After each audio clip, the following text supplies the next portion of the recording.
Today's guest is Wally Adamchik of FireStarter Speaking and Consulting. All right, Wally, thank you for coming on the show. I'm stoked to be with you. Awesome. Your background, you spent quite a lot of time helping construction leader with leadership. I mean, I love that topic. Meeting unmet potential. I like this quote you have on your website. You know, a leader creates and sustains the belief in someone that they can do something until they can do it themselves. Tell Yeah. me about that. Yeah, we all have that little voice inside of us of, oh, I can't, I can't. And you see it with entrepreneurs probably too. We all have that little voice and the leader says you can do it. No, I can't. You can do it. No, I can't. You can do it. Well, maybe I can do it. You can do it. I can do it. Right now, that took four, five, six times, and unfortunately, we can be a little impatient with people. But I think that's what we do. I think leaders help people grow into their better self, and to use your words, make the world a better place. Yeah, for sure. And for you, focusing on construction, because I see your background, you have many different backgrounds. How did you end up doing this now, which appears to be very, very much focused on construction? Yeah, I'd say there's two answers. The holistic answer is this is what I was put on the face of the earth to do. Or maybe that's just lucky, but the deeper answer is my brother and dad were construction workers in New York City. They were Teamsters, and when I was a youngster, I was a helper on jobs. And these are my people. Maybe a little rough around the edges and maybe a little profane and maybe not sophisticated, but they're some of the smartest, hardest working people on the face of the earth, and I just vibe with them, and they know I respect them, and we're able to do great things together. Wonderful. Okay. Tell me what's some common themes and areas you work on with people of the trades. Well, specifically, there's that move from doer, independent contributor to leader kind of interdependence, right? So there's that classic move of I get things done to I'm responsible for getting things done. And for people that are highly task oriented, most of the people in the industry are who see tremendous value from, the work they do. I mean, heck, I'll go out and cut the lawn and man, I see that result and that's tangible and I get intrinsic value from that, but that's not what leaders do. Leaders help other people do those things. So that step from doer to leader is one of the big places where we spend a lot of time. And then higher in the organization, it's to help leaders, owners, VPs, kind of folks create culture, right? To understand what are the systems that need to be in place, what are the behaviors that need to be in place, so that then all ripples down to that individual, but then that individual stepping into leadership. A little bit of education, a little bit of motivation, and it generally works out. All right. Well, let's focus on those two transitions. Let's work on that first one, the doer to helping others get things done. Yeah, so like I said, it's doing, right? So I get I get joy, right? And I go home at the end of the day and honey, what did you do? And you say, you know, I operated a machine. I welded. It's very tangible and tactical. I can touch it at the end of the day. So helping on people understand, what is leadership? And a lot of folks will say, well, I would never ask my people to do something I wouldn't do myself. And they'll hop in there and do it.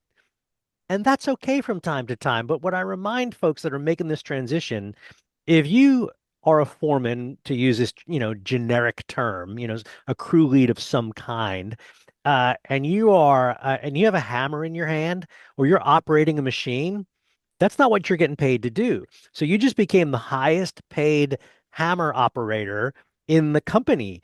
And look, there's nothing wrong with setting the example. There's nothing wrong getting in alongside people from time to time.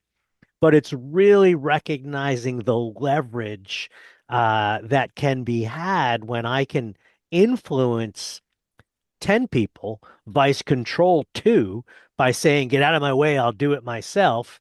And it's just not sustainable. Yeah. So patience is one of those things that need to be cultivated. It certainly is. And that goes to something we talk about at all levels is self-awareness. Why am I the way I am? And there's a little bit of a DNA story in there. It's just kind of how I was born. There's a mama's house story in there. That's how I was brought up. And then there are those formative years experience as I came into the work world. What were those quote role models that I saw? And oh, by the way, that's all great stuff. But welcome to 2026. What worked 15, 30 years ago, it ain't working anymore. So nowhere in any of our conversations are we saying your leadership was wrong or, what used to work didn't, was bad. Like, hey, we won World War II. We won the Cold War. I mean, North America is in a pretty good place, current politics aside, right? But economically, North America, it's been on a growth mode. So there's something to be said for the leadership of our forefathers, right? Our parents, our grandparents, et cetera. But that model ain't working now, right? So now where we used to use command and control, we use humility and influence. And those are significantly different words, but nowhere in here did we say soft. And we never said lower the standard. And that the standard is the standard. We just need to get to it a little differently these days. Yeah, for sure. All right. So from there, you talked about culture. What's the difference between, just helping other people do things to developing an intentional culture? Yeah, so culture, so there's two, it's a two-front battle, by the way. There's process and people, systems and culture, whatever buzzwords we want to use. Point being here is I can be God's gift to leadership. I can be the greatest, you know, motivational person on the face of the earth. But if we can't get materials to a job site, and if we can't cost those materials, then my leadership doesn't matter, right? So these you have to have both of these things, superior systems, probably enabled by technology now, and superior culture leveraged by people. And when those things come together, we have superior results. Any combination of, good, very good, whatever, but not excellent, good systems, good, you'll have good results. You'll make money, but heck, it's a for-profit enterprise, so let's make as much as we possibly can. So culture then really does become the secret sauce.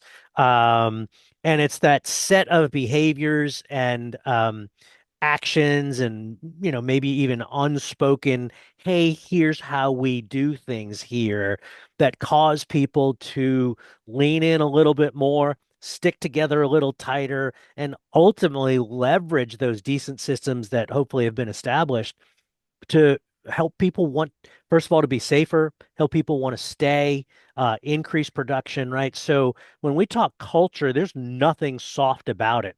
Maybe tough to measure, but we absolutely see the results in things like safety, production, retention, profitability.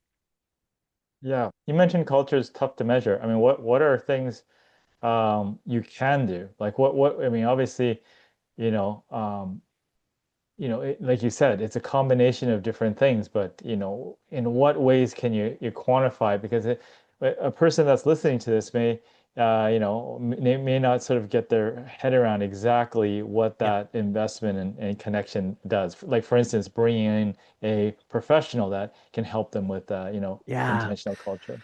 So the first thing is you got to have clarity. So I don't want to play consultant bingo, but mission, vision, values, purpose statements, like all of those variations of a theme. But what are the rules that we choose to play by here?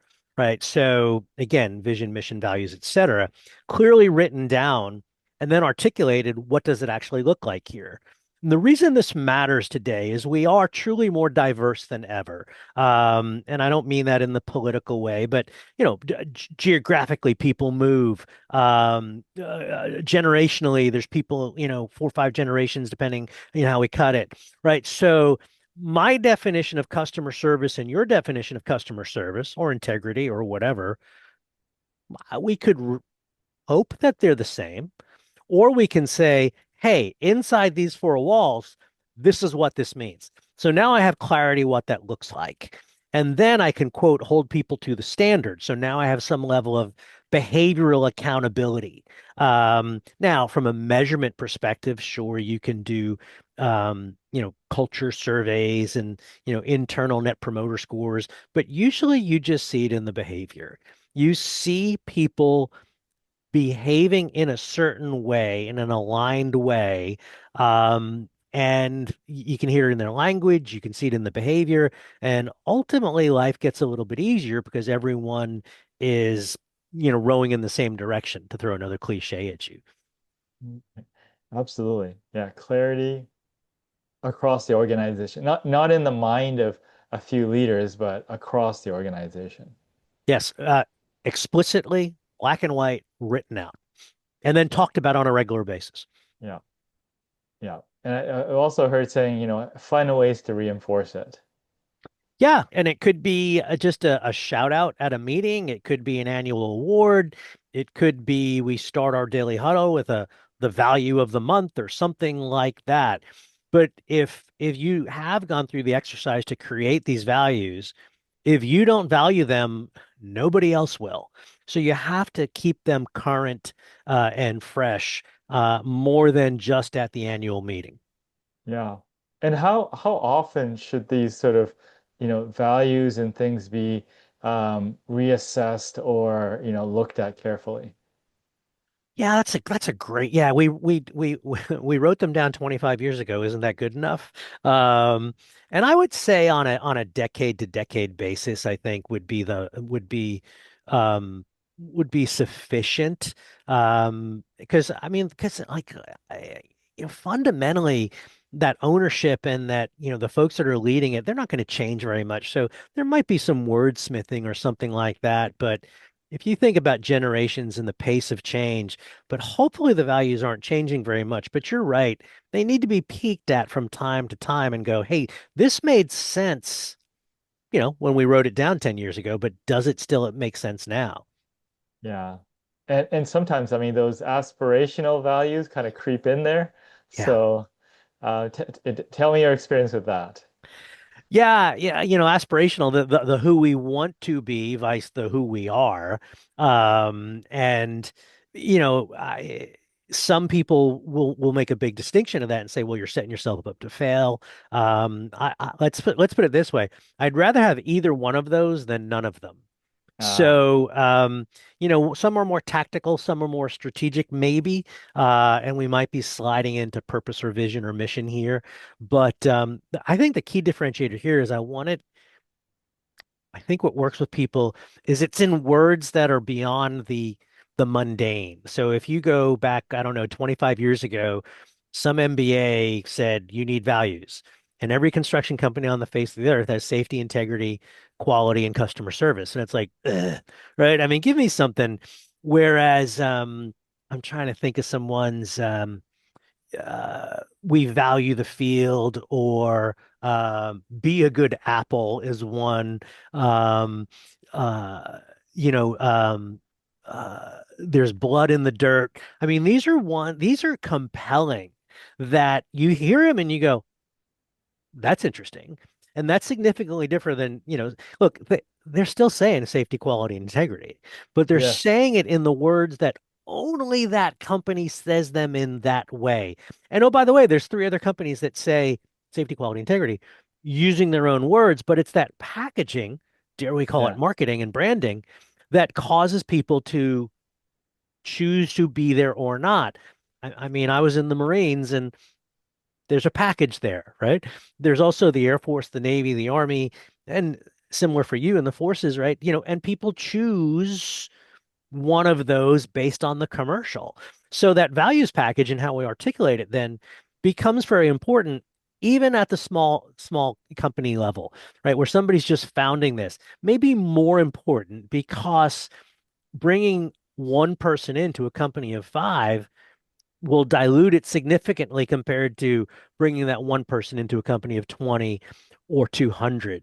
So that heavy lifting of, who am I? How do we want to do it? All of those things, they really make life easier going forward, and are a worthy endeavor effort to figure out. Oh, and by the way, you don't need to do it alone, right? You can do it with those key people around you. And we say, what does good look like here? And we say, oh, that's Tats. Tats has been with us for 15 years, man. He is the picture for our company. And we go, okay, well, what does he do? And, he treats people, everyone with respect. And man, the customers love him. Well, why do they love him? And you dig in a little bit about what are those behaviors, not concepts, behaviors, that then I can look at and go, oh, okay, I can do that. Yeah, for sure. With leadership, it's such a broad area with many different skills or insight required. Like, what areas of leaderships like sort of came easier for you, and which part was harder for you? So another way of looking at it is there's a couple different contexts. And I was talking about the context of leadership. So tactical, looking people in the face eye to eye, operational, kind of making the business run, and then strategic, like what is the business on the face of the earth to do? I'm relational, right? I love looking people in the eye, putting my hand on their shoulder. And, those were when my formative years were. So that ability to connect, that tactical level is certainly where I cut my teeth. But then I recognized that, okay, that's just one aspect of leadership. And we touched on that earlier when we talked about some of those transitions. When people move into that high level operational strategic, that's a totally different math problem, right? At the tactical, we're doing, arithmetic to just use an example. I'm juggling one ball.